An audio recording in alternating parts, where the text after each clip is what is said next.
रामकुंड परिसरात अतिक्रमणावर बुलडोझर, कुंभमेळा तयारीला वेग, नाशिक महापालिकेची मोठी कारवाई, पोलीस बंदोबस्तात अतिक्रमण हटवणे सुरू। बातमी नाशिक येथून। पंचवटी येथील रामकुंड परिसरात आज दिनांक 20 फेब्रुवारी 2026 रोजी सकाळी नाशिक महानगरपालिकेकडून अतिक्रमण हटवण्याची मोठी कारवाई करण्यात आली आहे।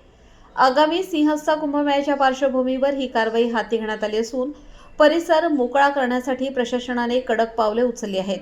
या कारवाई दरम्यान रामकुंड परिसरातील अतिक्रमणे हटवण्यात आली।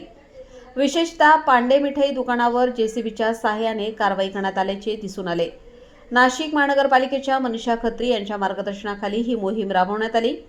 कारवाई दरम्यान कोणताही अनुचित प्रकार घडू नये यासाठी मोठ्या प्रमाणात पोलीस बंदोबस्त तैनात करण्यात आला होता। अधिकारी व कर्मचाऱ्यांचीही मोठी उपस्थिती यावेळी पाहायला मिळाली।